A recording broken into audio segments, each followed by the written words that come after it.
Good morning students. तो student जो है लास्ट क्लास में जो है हमने पढ़ा था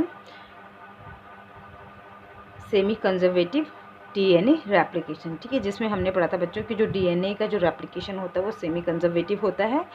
साथ के साथ जो है बच्चों हमने आपको ये भी बता दिया था कि जो है जो डीएनए का रेप्लिकेशन होता है वो सेमी कंजर्वेटिव क्यों होता है, ठीक है, क्यों हम कहते हैं कि जो डीएनए का रेप्लिकेशन है वो सेमी कंजर्वेटिव है, ठीक है। तो आज बच्चों जो है हम जो है डीएनए रेप्लिकेशन जो है यानी कि जो सेमी कंजर्वेटिव डीएनए रेप्लिकेशन होता है उससे रिलेटेड एंजाइम्स के बारे में पढ़ेंगे, यानी कि एंजाइम्स फॉर डीएनए रेप्लिकेशन, यानी कि कौन कौन से एंजाइम्स है जो कि डीएनए रेप्लिकेशन में रिक्वायर होते हैं, ठीक है। तो आज हम जो है इसी को पढ़ेंगे, ठीक है। तो सबसे पहले क्या है बच्चों कि हमने आपको पहले ही बताया था बच्चों कि जो डीएनए होता है डीएनए के लेवल पर जो है ऐसा नहीं है कि हम जो है एक डीएनए से जो है जो 2 डीएनए बन रहा है तो जैसे हम एक कॉपी से 2 कॉपी बनाते हैं ऐसे कोई मशीन है, ठीक है। वहाँ पर जो मशीनरी होती है मेनली जो है वहाँ पर जो फंक्शंस करते हैं वो एंजाइम्स करते हैं, ठीक है। तो क्या है कि the process of replication require a set of catalyst, ठीक है, यानी कि जो रेप्लिकेशन की जो प्रोसेस होती है उसके लिए जो है एक सेट ऑफ कैटलिस्ट का मतलब होता है कि आपके एंजाइम्स, ठीक है। कैटलिस्ट का मतलब क्या हो गया एंजाइम्स। कैटलिस्ट क्यों कहते हैं इनको, क्योंकि ये जो एंजाइम्स होते हैं ये क्या करते हैं जो लंबी जो आपके जो है लार्ज नंबर ऑफ जो न्यूक्लियोटाइड्स होते हैं या जो लार्ज नंबर ऑफ पॉलीमराइजेशन होता है। पॉलीमराइजेशन का मतलब जो लंबी जो चेन होती है, ठीक है, जो एक एक मोनोमर से जुड़कर जो आपके जो है पॉलीमर बनते हैं तो वो एक लार्ज नंबर ऑफ चेन्स होती हैं, ठीक है। अब डीएनए के लेवल पे अगर हम बात करें तो डीएनए का जो पॉलीमर है क्या क्या है वो आपका, ठीक है, यानी डीएनए एक पॉलीमर है और इसका अगर हम मोनोमर की बात करें तो न्यूक्लियोटाइड्स है। तो आपको पता है कि बहुत सारे न्यूक्लियोटाइड्स मिलकर जो है एक पॉलीन्यूक्लियोटाइड्स की चेन बनाते हैं। तो क्या करते हैं जो एंजाइम्स होते हैं वो कैटलिस्ट इसलिए कहलाते हैं क्योंकि ये जो है वो जो लॉन्ग या लार्ज नंबर ऑफ जो न्यूक्लियोटाइड्स होते हैं इनको जो है क्या करते हैं शॉर्ट करते हैं, इनको जो है छोटा करते जाते हैं, वो भी एक एक्यूरेसी के साथ, ठीक है, और वो भी जो है विदाउट एनी मिस्टेक, ठीक है। बहुत ही रेयर ऐसा होगा कि जब कोई एंजाइम से तो एटलीस्ट कोई मिस्टेक ही नहीं होती है, ठीक है। तो क्या होता है कि बहुत ही एक्यूरेसी के साथ जो है ये क्या करते हैं बहुत शॉर्ट टाइम में जो है चीज़ों को जो है कैटलिस करते हैं, यानी कि चीज़ों को जो है छोटा करते हैं और वो भी क्या बिना किसी मिस्टेक के, ठीक है। तो इसीलिए जो है जो एंजाइम्स होते हैं इनको जो है क्या कहा जाता है बच्चों कैटलिस्ट कहा जाता है। क्यों? क्योंकि ये किसी लार्ज चेन को जो है क्या करते हैं, सपोज ये कोई डीएनए है, ठीक है, माना ये कोई डीएनए है तो ये इस लार्ज डीएनए को जो है क्या कर देंगे ऐसे तोड़ देंगे, ठीक है, कहीं से भी तोड़ देंगे, ठीक है, बीच में से तोड़ेंगे, साइड से तोड़ेंगे, ठीक है, इस तरीके से जो है तोड़ते हैं एंजाइम्स, ठीक है। तो इसीलिए जो है जो एंजाइम्स होते हैं उनको कैटलिस्ट कहा जाता है। क्यों कहा जाता है ये मैंने भी आपको बताया कि क्योंकि ये जो है जो लास्ट नंबर या जो आपकी जो एक लॉन्ग जो चेन होती है न्यूक्लियोटाइड्स की उसको जो है क्या करते हैं बहुत ही शॉर्ट टाइम में जो है क्या करते हैं बहुत ही एक्यूरेसी के साथ जो है उसे क्या करते हैं तोड़ते हैं, ठीक है। अब है आपका जो है बच्चों कि कौन कौन से ऐसे एंजाइम्स हैं जो कि या कौन कौन से ऐसे कैटलिस्ट हैं जो कि या सेट ऑफ कैटलिस्ट हैं जो कि रेप्लिकेशन में यूज़ होते हैं, ठीक है। तो वन बाय वन जो है हम उन एंजाइम्स का नाम पढ़ते हैं और उनके फंक्शंस के बारे में पढ़ते हैं जो कि डीएनए रेप्लिकेशन में हेल्प करते हैं, ठीक है। तो सबसे पहले हो गया बच्चों आपका कि डीएनए रेप्लिकेशन क्या होता है, कि व्हाट इज़ डीएनए रेप्लिकेशन या व्हाट इज़ रेप्लिकेशन। तो रेप्लिकेशन का मतलब हो गया बच्चों आपका formation of DNA to DNA, ठीक है। तो सबसे पहले बच्चों जो है मैं यहाँ पर रेप्लिकेशन की डेफिनेशन लिख देती हूँ, फॉर्मेशन ऑफ डीएनए, और किससे बना डीएनए फ्रॉम डीएनए। डीएनए किससे बनता है, डीएनए से बनता है। तो formation of DNA from DNA यानी कि डीएनए से जो है जो डीएनए बनने की जो प्रोसेस होती है उसको कहा जाता है रेप्लिकेशन, ठीक है। अब हमने क्या कहा कि जो रेप्लिकेशन होता है रेप्लिकेशन में क्या होता है कि it is require a set of enzymes, ठीक है। तो वो कौन कौन से एंजाइम्स होते हैं जो कि डीएनए रेप्लिकेशन में यूज़ होते हैं तो उनको हम वन बाय वन पढ़ते हैं। तो सबसे पहला जो एंजाइम होता है बच्चों वो होता है आपका जो है टोपो आइसोमरेज, ठीक है। तो मैं यहाँ पे लिख देती हूँ फर्स्ट एंजाइम है हमारा टोपो आइसोमरेज, ठीक है, ठीक है। फर्स्ट एंजाइम हमारा क्या टोपो आइसोमरेज, ठीक है। अब इसके साथ के साथ हम इसके फंक्शंस भी पढ़ लेते हैं, ठीक है। तो चलो पहले जो है मैं आपको सारे एंजाइम्स के नाम लिखा देती हूँ, ठीक है। सेकेंड एंजाइम है बच्चों हमारा जो है हेलिकेज, ठीक है। क्या है? हेलिकेज। और इसके बाद जो है हमारा नेक्स्ट वो है बच्चों हमारा, ये एंजाइम्स तो नहीं है बट प्रोटीन है, तो इसका नाम है SSB प्रोटीन, ठीक है। ठीक है, इसकी फुल फॉर्म अभी आपको मैं बता दूंगी। और इसके बाद है आपका जो है next DNA dependent DNA polymerase, ठीक है। DNA डिपेंडेंट DNA पॉलीमरेज, ठीक है, पॉलीमरेज। इसके बाद नेक्स्ट एंजाइम है बच्चों आपका जो है DNA लाइगेज, DNA लाइगेज, ठीक है। नेक्स्ट क्या है? DNA ligase. तो क्या कहा बच्चों हमने, ये मैंने जो है कुछ एंजाइम्स के नाम लिखे हैं जो कि DNA रेप्लिकेशन में जो है हेल्प करते हैं, ठीक है। तो अब इनका 1 बाय 1 फंक्शंस पढ़ते हैं कि इनका एक एक करके क्या काम है, ठीक है।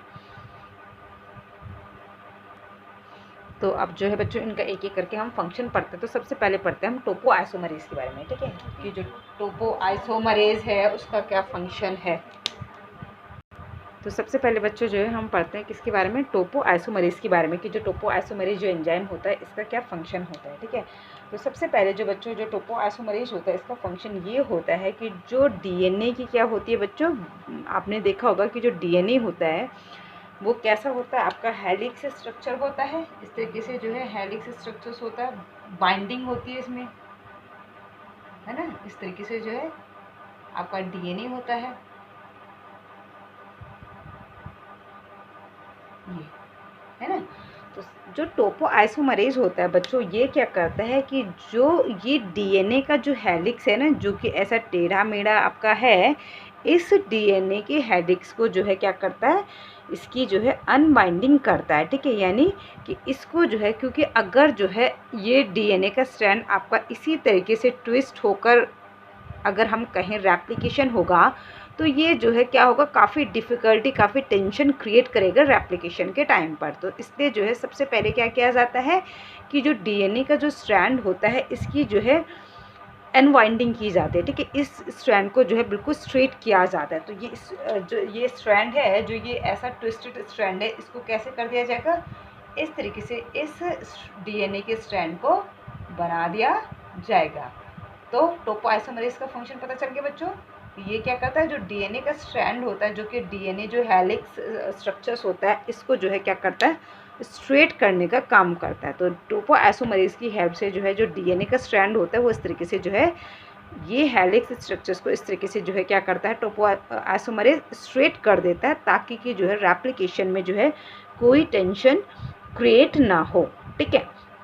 तो ये हो गया बच्चों आपका किसका फंक्शन, टोपो आइसोमरेज का। तो इसने क्या किया कि जो DNA का स्ट्रैंड था उसको बिल्कुल स्ट्रेट कर दिया, ठीक है। अब सेकंड आता है बच्चों आपका कि जो DNA का आपका स्ट्रक्चर होता है, इसमें बीच में जो है क्या होते हैं, नाइट्रोजनस बेसिस होते हैं। और ये नाइट्रोजनस बेसिस जो है एक दूसरे से जो है क्या होते हैं, हाइड्रोजन बॉन्ड के द्वारा जुड़े हुए होते हैं। तो जो हेलिकेज होता है बच्चों, ये क्या करता है आपका जो है इन हाइड्रोजन बॉन्ड को क्या करता है, तोड़ देता है। तो आपका जो है हेलिकेज का फंक्शन क्या हो गया बच्चों, कि ये जो हाइड्रोजन बॉन्ड होता है, ठीक है, दो बेस पेयर के बीच में जो हाइड्रोजन बॉन्ड होता है उसको ब्रेक कर देता है। तो इससे क्या होगा कि जब हाइड्रोजन बॉन्ड टूट जाएगा तो जो नाइट्रोजनस बेसिस होते हैं वो क्या हो जाएंगे, आपके जो दोनों स्ट्रैंड है वो सेपरेट हो जाएंगे। तो क्या होगा, बीच में से इसने जो है ये हाइड्रोजन बॉन्ड तोड़ दिया, किसने, हेलिकेज ने। तो हेलिकेज ने क्या किया बच्चों, कि बीच के जो हाइड्रोजन बॉन्ड थे दो नाइट्रोजनस बेसिस के बीच में, उनको तोड़ दिया।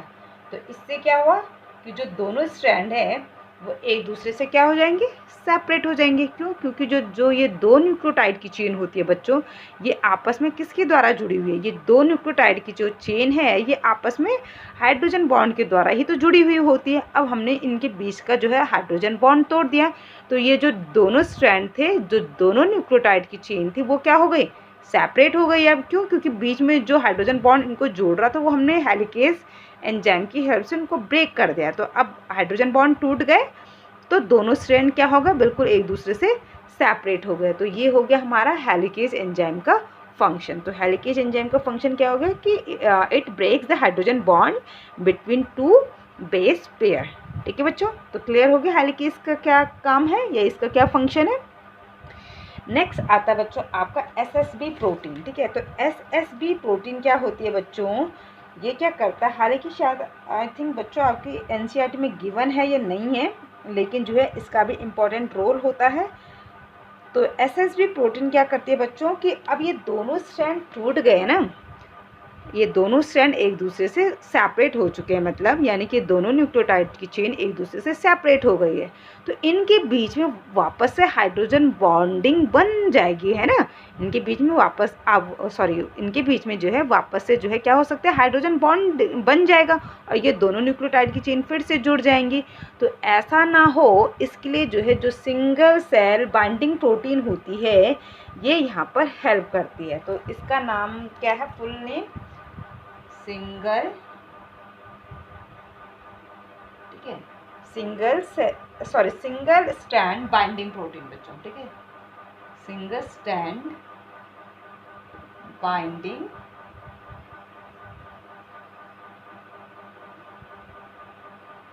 प्रोटीन। ठीक है, तो एसएसबी की फुल फॉर्म क्या हो गई बच्चों, सिंगल स्ट्रैंड बाइंडिंग प्रोटीन। तो इसका फंक्शन क्या कहा बच्चों हमने कि ये जो है आपकी एसएसबी प्रोटीन जो है दोनों स्ट्रैंड में, जब ये दोनों स्ट्रैंड खुलते हैं तो ये जो आपकी जो है एसएसबी प्रोटीन होती है ये दोनों स्ट्रैंड पे इस तरीके से लग जाती है ताकि कि ये दोनों स्ट्रैंड वापस से जो है इनके बीच में हाइड्रोजन बॉन्डिंग ना बने। तो ये दोनों न्यूक्लियोटाइड की चेन में वापस से जो है हाइड्रोजन बॉन्डिंग ना बने, तो इसलिए जो है एसएसबी प्रोटीन क्या करता है, इन दोनों स्ट्रैंड को इस तरीके से जो है इस तरीके से लगता है, इन दोनों स्ट्रैंड को इस तरीके से जो है इन पर जो है लग के इन दोनों स्ट्रैंड को जो है पकड़ के रखता है, होल्ड करके रखता है कि ताकि ये पास ना जाए और इनके बीच में कोई हाइड्रोजन बॉन्डिंग ना बने। ठीक है, तो एसएसबी प्रोटीन का मतलब क्या हो गया, single strand binding protein. Function क्या हो गया कि ये दोनों जो है डीएनए स्ट्रैंड को जो है टाइटली जो है होल्ड करके रखता है ताकि कि इनके बीच में जो है क्या ना बने, दोबारा से हाइड्रोजन बॉन्डिंग ना बने। ठीक है बच्चों, ये हो गया हमारा यहाँ तक का काम। ठीक है, अब इसके बाद जो है नेक्स्ट एंजाइम है बच्चों हमारा DNA dependent DNA polymerase. DNA dependent DNA polymerase क्यों कहा जाता है, सबसे पहले तो इसको जो है बच्चों डीएनए डिपेंडेंट डीएनए पॉलीमरेज इसलिए कहा जाता है क्योंकि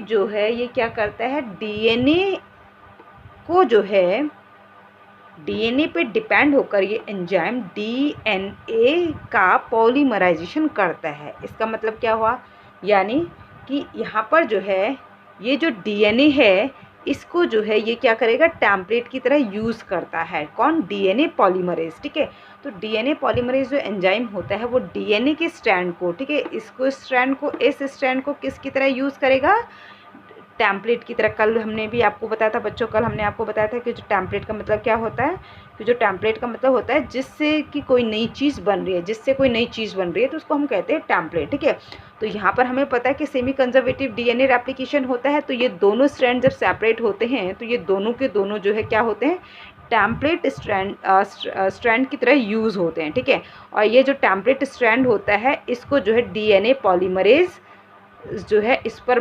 लगकर जो है डीएनए का पॉलीमराइजेशन करेगा इधर से, यानी कि डीएनए पॉलीमरेज जब यहाँ पर लगेगा तो ये यहाँ से जो है नए जो है न्यूक्लियोटाइड को जोड़ता हुआ जाएगा और यहाँ पर बीच में आपके नाइट्रोजनस बेसिस को जोड़ता जाएगा। इसी तरीके से ये वाला स्ट्रैंड में भी यूज़ होगा।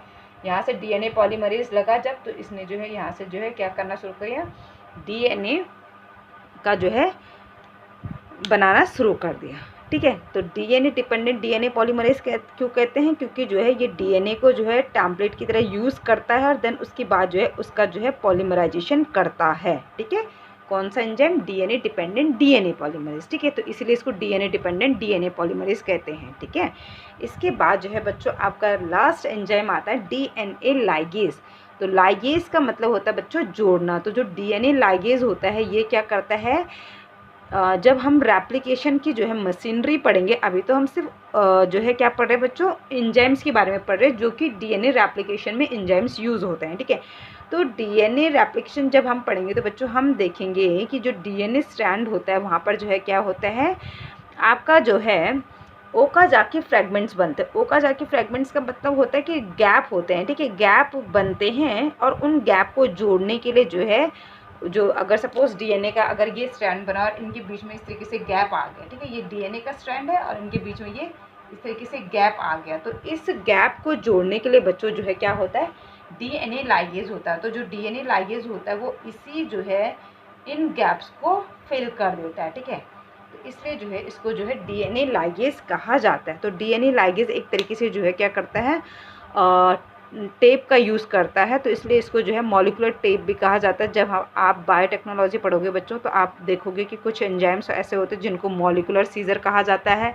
और कुछ एंजाइम्स ऐसे होते हैं जिनको कि आपका जो है मॉलिक्यूलर टेप कहा जाता है। ठीक है, तो मॉलिक्यूलर जो टेप होता है वो लाइगेज को ही कहा जाता है। क्यों, क्योंकि जो बीच में जो सेगमेंट में गैप होता है डीएनए के सेगमेंट्स में, उन सेगमेंट्स को जो है जोड़ता है। ठीक है, तो डीएनए लाइगेज का काम क्या है कि जहाँ पर ओकाज़ाकी फ्रैगमेंट्स बनेंगे, ओकाज़ाकी फ्रैगमेंट्स का मतलब कि बीच में जैसे अभी हमने बताया कि स्मॉल स्मॉल फ्रैगमेंट्स बनते हैं, तो उनको उन फ्रैगमेंट्स को क्या करता है, ज्वाइन करने का काम करता है कौन, डीएनए लाइगेज। ठीक है बच्चों, तो ये थे बच्चों को सर्टेन जो है एंजाइम्स जो कि डीएनए रेप्लिकेशन में बहुत इंपॉर्टेंट होते हैं और इन्हीं एंजाइम्स की वजह से जो है डीएनए का जो है रेप्लिकेशन होता है और एक डीएनए से जो है 2 डीएनए आपके बनते हैं। ठीक है बच्चों, तो ये था बच्चों आपका एंजाइम्स। ठीक है, अब कल जो है बच्चों हम पढ़ेंगे प्रोसेस ऑफ डीएनए रेप्लिकेशन या जो है मशीनरी ऑफ डीएनए रेप्लिकेशन कि किस तरीके से डीएनए का रेप्लिकेशन होता है